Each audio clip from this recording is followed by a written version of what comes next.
Si Ahmed Kattab, bonsoir. Merci vraiment d'avoir répondu à cette invitation, à ce blog.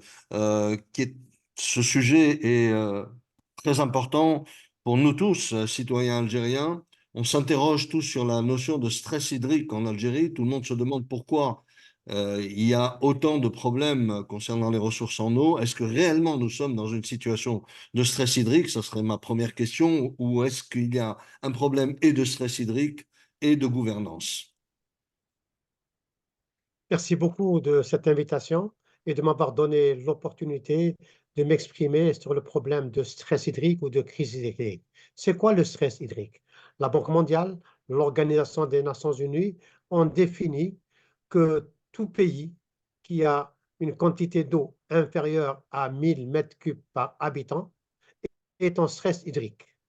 Quand on regarde cela au niveau mondial, en Algérie, en 1962, nous avions 1500 mètres cubes par habitant et par an, donc on n'était pas du tout en stress hydrique. En 2023, maintenant on est en 2024, la population a augmenté, le pays s'est développé, l'industrie ça a augmenté, et du coup, nous ne sommes plus qu'à peu près 300 mètres cubes par habitant et par an de ressources naturelles. Qu'est-ce qu'on appelle ressources naturelles? C'est les précipitations, les eaux de pluie qui tombent et qui se renouvellent. Nous avons actuellement à peu près 13 milliards de mètres cubes d'eau au niveau algérien. Ces 13 milliards, en 62, c'était pour 10 millions d'habitants. Maintenant, c'est pour 46,6 millions d'habitants. Donc, cette quantité d'eau est insuffisante. En plus, ces 5 dernières années, cette quantité d'eau a diminué de 13 milliards, elle est descendue vers 10 milliards en raison des changements climatiques. Cela veut dire que cette quantité d'eau qu'on a actuellement, on doit la gérer de façon optimale, on doit la planifier et on doit faire beaucoup de choses. Et de ce fait-là, quand je regarde ces ressources en eau, nous avons actuellement en Algérie 81 barrages qui devraient contenir normalement 9 milliards de mètres cubes. Or, sur les 81 barrages de 9 milliards, nous n'avons actuellement qu'à peu près 2,5 milliards. Les barrages sont remplis de l'ordre de 33-34%.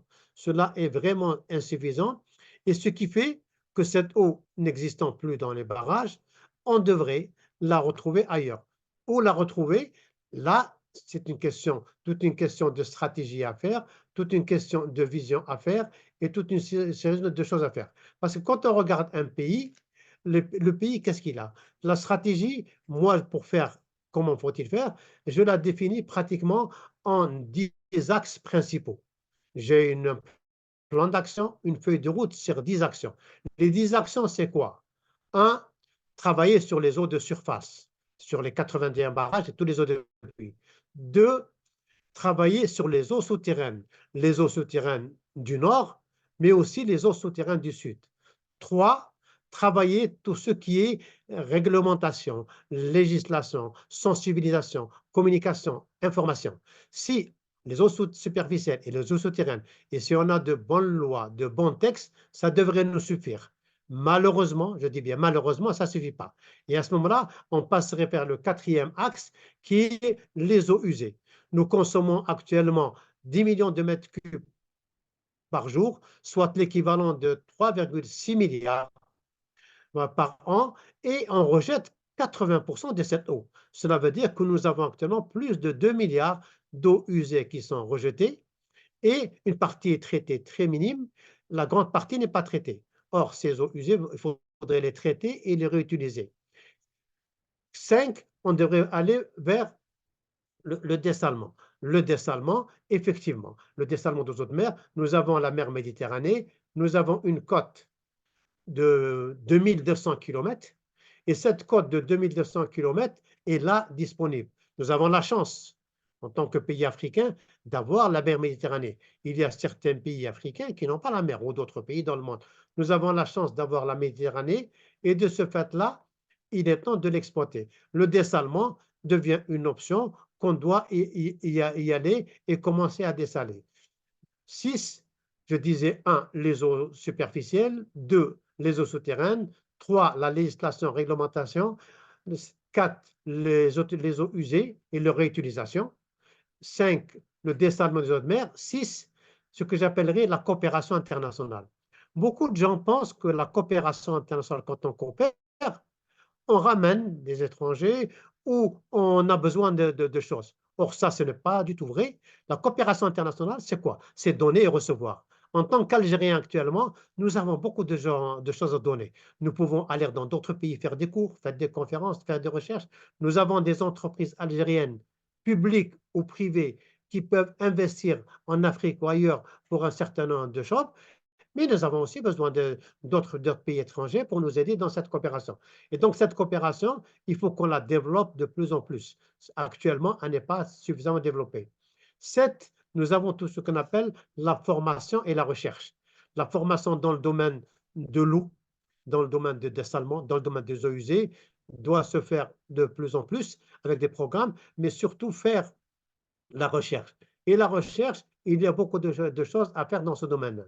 8, les changements climatiques.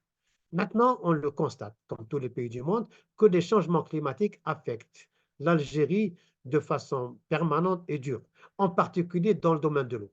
Nous devons faire maintenant de plus en plus des études sur les changements climatiques. 9, je dirais l'eau et la santé, l'eau et l'agriculture, l'eau et les loisirs, l'eau et les forêts, parce que vous avez dû constater ces dernières années, nous avions beaucoup de forêts qui brûlaient, et pour éteindre des feux, il faut de l'eau. Cette eau, on l'a ramenée de la mer, ou cette eau qui est stockée au niveau des forêts. Ça, c'est un axe qu'il faut étudier énormément. Le 10e axe, c'est les eaux frontalières. Nous avons de l'eau avec nos 7 pays frontaliers, et dans ces eaux, nous avons les eaux superficielles qui sont visibles et qu'on voit, qu'on peut mesurer, qu'on peut analyser, mais nous avons surtout les eaux souterraines qu'on ne voit pas. Et là, il faut regarder ces eaux-là, les étudier, trouver leur quantité et faire ce que j'appellerais un certain nombre de coopérations euh, avec ces eaux souterraines. L'exemple le plus frappant actuellement, c'est ce qu'on appelle le SAS. Nous avons une nappe souterraine entre l'Algérie, la Tunisie et la Libye qui contient de l'ordre de 50 000 milliards de mètres cubes. Et cette eau-là est actuellement, à travers le projet SAS, exploitée de façon rationnelle. Dans cette eau souterraine, 80% de l'eau est sur territoire algérien, 20% de l'eau est sur territoire tunisien et libyen. Bien entendu, cette eau-là, on doit faire un système de pompage en fonction d'un certain nombre de paramètres et pour veiller pour le futur. Ceci est fait actuellement dans ce domaine-là. Et je dirais, donc si, quand ces 10 points sont abordés, chacun des points peut faire l'objet d'une conférence d'une demi-heure, d'une heure, et chacun des points peut être détaillé. Le temps ne me permet pas de détailler ici les 10 points, mais je vais essayer de détailler peut-être de vos questions, le problème de dessalement qui est récent, le problème de législation, réglementation. Le premier, c'est la législation, réglementation. Il faut qu'elle soit très bonne. Le deuxième, il faut qu'on parle des eaux usées, il faut qu'on les utilise. Et le troisième, il faut qu'on parle de dessalement. Bien entendu, pour parler de cela, faudrait qu'on puisse créer quelque chose, un think tank en Algérie ou une structure. Et j'ai proposé moi-même aux autorités nationales de créer un Conseil national de sécurité hydrique sous l'autorité du président de la République, où il y a une cinquantaine, une soixantaine de chercheurs, d'experts, d'universitaires pour réfléchir sur ce problème de l'eau à l'horizon 2030, 2050 et 2100. Nous devons discuter entre nous, nous devons échanger et nous devons faire des choses. Donc, tous ces problèmes cités. Sur ces 10 points que j'ai cités, je suis prêt à détailler le point que vous souhaitez, que ce soit sur le dessalement, que ce soit les eaux usées, ou que ce soit la réglementation ou la législation. Ahmed, merci. Le plan est extrêmement ambitieux et extrêmement intéressant et la proposition au Conseil de la sécurité hydrique est fondamentale compte tenu du fait que finalement nos ressources des hydrocarbures et l'eau sont véritablement devenues un enjeu vital pour notre économie. Alors moi j'avais tout de même une petite question quand vous parliez de coopération internationale, je pensais que vous faisiez référence à plutôt mis à part évidemment le travail de coopération pure, des échanges entre des ingénieurs, de participer à des colloques, des rencontres et voire même s'inscrire dans des centres de recherche avec des acteurs internationaux. Je pensais que vous pensiez à un travail de rapprochement des infrastructures hydriques entre les pays frontaliers, que ce soit la Tunisie, le Mali, la Libye, Niger, Mauritanie, pour ne citer que cela, évidemment. Je pensais à ce point-là. Deuxième question, enfin complémentaire à celle-là. À vrai dire, je ne pensais pas vraiment à ce point, mais j'y ai pensé. Quand je disais coopération internationale, vous savez qu'actuellement, il y a un certain nombre d'institutions internationales qui sont dans l'eau, à savoir le Conseil arabe de l'eau, le Conseil mondial de l'eau, l'Institut méditerranéen de l'eau, l'Association africaine de l'eau, l'AMCO, l'Association du Conseil des ministres africains de l'eau. C'est dans ce truc-là de faire une coopération. Mais je pensais surtout beaucoup plus. Nous avons par exemple une expérience de le dessalement. Vous savez qu'actuellement, on est en train de faire des usines de dessalement à 100% en algérien.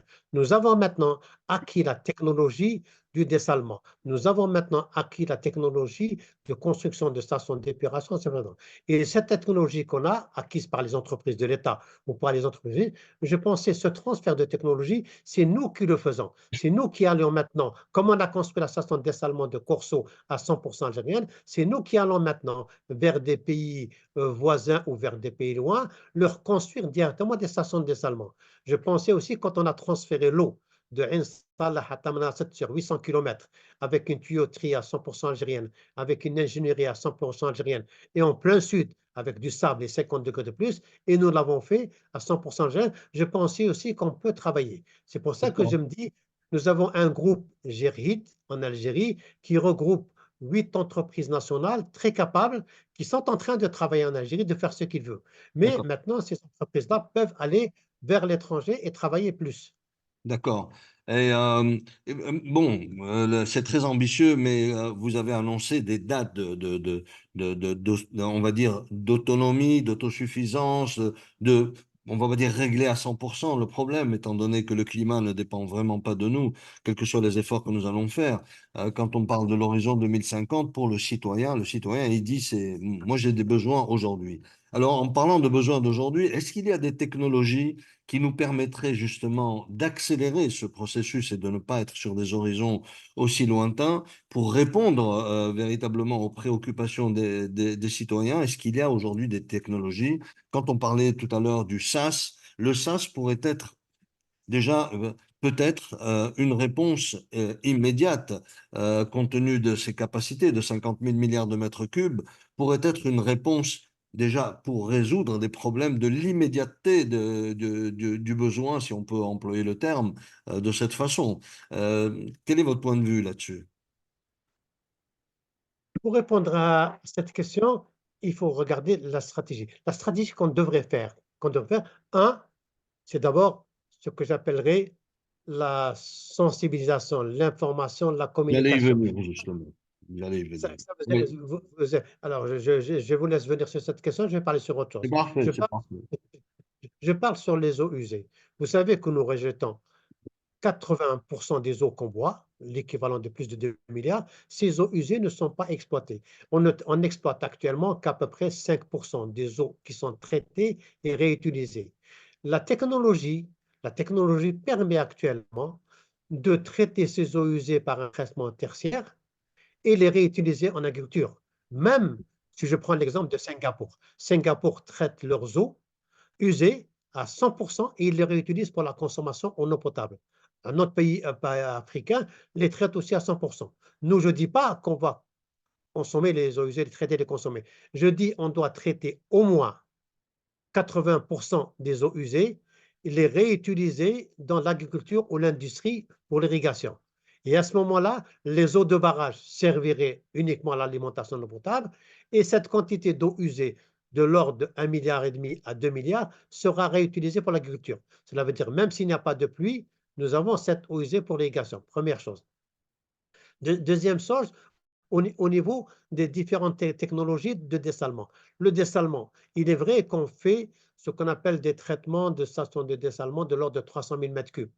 Mais au niveau du sud, nous avons à peu près une trentaine de stations de dessalement qui font entre 5 000 et 10 000 mètres cubes. Ça veut dire à travers ce dessalement, nous pouvons y aller aussi. Mais nous pouvons aussi, à travers la réglementation, la législation, faire un certain nombre de choses.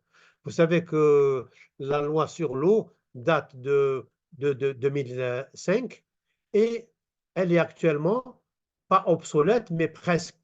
Il faut maintenant la revoir. Et quand je regarde la constitution algérienne de 2020, la constitution algérienne de 2020, qu'est-ce qu'elle dit? L'article 21 dit l'État veille à l'utilisation rationnelle de l'eau. Et elle dit aussi, l'article 63, l'État veille à assurer aux citoyens l'accès à l'eau potable et à sa préservation pour les générations futures. Le programme actuellement du gouvernement qui est fait, c'est justement de répondre à ces deux questions fondamentales en mettant de l'argent. L'argent, je pense qu'on a, et ces 20 dernières années, on a mis plus de 60 milliards de dollars en ayant les hommes. On a les hommes et en ayant les compétences. Cela veut dire tous les ingrédients pour qu'à l'horizon 2030, le problème de crise de l'eau sera un passé. Parce que la quantité d'eau, que ce soit les eaux dessalées, les eaux usées, les eaux de barrage, les eaux souterraines, la quantité d'eau y est. Les moyens financiers, je pense que les moyens financiers y sont. L'ingénierie, l'homme, l'être humain, il y est. Cela veut dire actuellement, nous avons toutes ces possibilités pour aller. Et donc, il faut y aller. Et le gouvernement a commencé à y aller à travers les eaux usées, où il y a actuellement de l'ordre de 213 stations d'épuration, et c'est prévu leurs augmentations à 250 stations d'épuration. Le dessalement, là aussi, cela a été dit, à titre d'information pour le dessalement, nous avions 11 stations de dessalement qui étaient là disponibles. Ensuite, il y a eu 3 stations de dessalement pour 150 000 mètres cubes par, par jour. Et il y a, donc ça fait 11 et 3, 14 stations de dessalement. À l'horizon 2024, il va y avoir 5 stations de dessalement entre 2023 et 2024 qui seront construites et qui feront 1,5 milliard de mètres cubes. Cela veut dire que l'État a mis les moyens et avec ces 1,5 milliard, nous aurons de l'ordre de 1,5 milliard de mètres cubes par an. Ouais. Entre 2025 et 2030, il va y avoir 6 nouvelles stations de dessalement qui seront construites. Chacune fera 300 000 mètres cubes et on aura 5,65 millions de mètres cubes par jour, soit l'équivalent de 2 milliards. En 2030, on aura 2 milliards d'eau dessalée. En 2030, on pourra avoir aussi presque 2 milliards d'eau usée. En 2 milliards, on peut avoir jusqu'à 5, 6, 10 milliards d'eau souterraine, plus les eaux de barrage. Qu'un Dieu nous donne de la pluie, nous aurions 7 à 8 milliards dans les barrages remplis. Si la pluie ne vient pas, et même s'il y a zéro pluie, à travers ce mécanisme qui est fait, le citoyen algérien aura de l'eau en quantité et sera sécurisé petit à petit. C'est de magnifiques nouvelles et c'est extrêmement intéressant parce que c'est extrêmement précis et rassurant pour le citoyen, pour les opérateurs économiques. Alors j'ai juste une petite dernière question pour conclure. Vous l'avez abordé à plusieurs reprises et je connais votre sensibilité au sujet. Le mot sensibilisation du public, du citoyen. On n'a pas vu encore de grandes campagnes de sensibilisation des citoyens à l'économie de l'eau en Algérie, fermer les robinets, arrêter de laver vos voitures 250 fois par mois, etc. Toutes ces questions-là, les chasses d'eau, les fuites d'eau, tous ces aspects-là. Alors, est-ce que vous avez abordé ce sujet? Est-ce que ce sujet est bien mis sur la table, bien pris en charge? Pour conclure, et puis vous nous donnerez le mot de la fin. Voilà. Ce sujet, je l'ai abordé sur plusieurs reprises. Il y a plusieurs types de solutions. Il y a plusieurs. Malheureusement, peut-être je n'ai pas été écouté ou je ne me suis pas suffisamment exprimé. C'est en réalité la sensibilisation, l'information commerciale, c'est l'AGIR, l'Agence de gestion intégrée des ressources en eau, qui englobe les 5 RBH, qui a cette mission-là de sensibilisation. Elle est en train de faire cette mission de sensibilisation.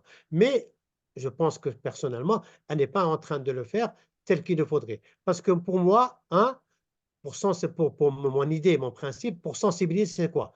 D'abord, nous avons 10 millions d'élèves. Il faudrait qu'à ces 10 millions d'élèves, on puisse leur donner un module, un cours, que ce soit au primaire ou au secondaire université, sur le rôle, le principe de l'eau, l'économie qu'on sensibiliser. Si on arrive à sensibiliser ces 6 millions d'élèves, c'est intéressant. Et ces 10 millions d'élèves vont sensibiliser leurs parents, leurs voisins. C'est eux qui sensibilisent les parents. Les parents sensibilisent les enfants. À chaque fois qu'il y a une ampoule qui est allumée, la lumière, on l'éteint. Maintenant, il faut apprendre aux enfants à sensibiliser. Première chose. Deuxième chose, et pour sensibiliser les gens, il faudrait, l'Algérie est un pays vaste, 2,3 millions de kilomètres carrés, 46,6 millions de population, nous, et une population musulmane. Et à travers le Coran, à travers le Coran, on peut sensibiliser tous les citoyens. Comment cela? Nous avons actuellement 1541 communes. Dans chaque commune, on a 10 mosquées. Et à travers le Coran, s'il y avait un texte où on préparait les imams pour sensibiliser, tous les vendredis, les imams, en prenant uniquement le Coran 100%, où l'eau est citée plus de 80 fois dans le Coran, en sensibilisant, nous pourrions encore faire une grande économie de l'eau. Trois, à travers les médias lourds. Il faudrait que les médias lourds, la télévision, publique ou privée, passent régulièrement, chaque jour, 2, 3, 4 minutes, avec des spots publicitaires pour que les citoyens puissent voir. Quand je dis des spots, pas des spots d'ingénierie où on fait des gros, des courbes, des graphes et dessus un comprend. On fait un spot avec des acteurs, animateurs, où on économise l'eau tout en faisant rire les gens. Ça, on peut le faire. Trois, les journalistes. Il faut qu'on organise chaque 3 mois, chaque 6 mois, une journée que pour les journalistes et les gens de la presse, pour leur donner les chiffres, leur donner les données et les former, parce que c'est eux qui écrivent sur les journaux et c'est eux qui sensibilisent plus les citoyens. On devrait le faire aussi dans ce domaine-là. Et bien entendu, à travers, je prends un exemple, la tarification. La tarification, vous savez qu'actuellement, l'eau coûte 6 dinars le mètre cube. C'est pas du tout cher. Et le prix n'est pas dit. J'avais proposé que sur la facture, on dise l'eau, vous payez 6 dinars, c'est 500 dinars, mais le prix réel de l'eau, c'est 500, 5 000, 6 000 dinars. C'est à peu près 10 fois plus. Et le citoyen, quand il regarde sa facture et il voit en vert, il paye 500 dinars, et en rouge, le vrai prix, c'est 2 000, 3 000 dinars, sans lui dire rien du tout, il va dire, Alhamdulillah, l'État est un fiant, à peu près de 90% est ah oui, c'est faire la facture. Ça, il faut le faire. Et il y a toute une série de techniques Ouais. de sensibilisation. Je dis malheureusement, mais ça, il faut que l'agir ou le secteur concerné donne une étude à faire à des experts pour travailler. Comment faut-il faire? Comment faut travailler pour économiser l'eau? Et là, effectivement, ce travail-là, malheureusement, n'est pas fait. C'est Ahmed, merci, merci, merci pour ces éclairages. Vraiment, je peux dire qu'on est rassuré, on serait davantage rassuré si vous étiez aux commandes concernant l'eau. Voilà, Euh, je vous Merci. remercie beaucoup et Je je voudrais, vous dis au j'ai une question. plaisir. Je voudrais juste de dire le petit mot de la fin. Oui, Merci pour. Moi, j'ai toujours, depuis maintenant plus de 40 ans, que ce soit au niveau du Conseil mondial de l'eau, au niveau de l'instance mondiale, j'ai toujours milité de l'eau en qualité et en quantité pour tous. Il faut l'économiser, et comme ça. Et voilà. j'ai toujours milité, l'eau pour tous, c'est l'affaire de tous, préservons-la. Qu'est-ce que je veux dire? L'eau pour tous, c'est l'affaire de tous. L'eau pour tous, c'est l'affaire du secteur de l'eau, mais c'est l'affaire du secteur de l'agriculture, du secteur de l'environnement, du secteur de l'intérieur, de tous les secteurs et aussi de tous les citoyens. L'eau, c'est l'affaire de tous, il faut l'affaire. Et effectivement, il y a des solutions. Il y a de l'eau, il y a des quantités et il faut prendre, comment on dit, euh, le taureau par les cornes et aller de l'avant et proposer des solutions. Et nous avons suffisamment actuellement en Algérie d'experts, de chercheurs, de compétences qui sont là. Il suffit juste de les solliciter, de les faire travailler. C'est pour ça que j'ai proposé la création d'un think tank ou d'un conseil national sur la sécurité hydrique ou d'un observatoire national pour que les gens puissent se rencontrer, se retrouver, proposer des choses utiles à faire à travers pour l'État algérien qui le refera sous forme de loi et de textes d'application.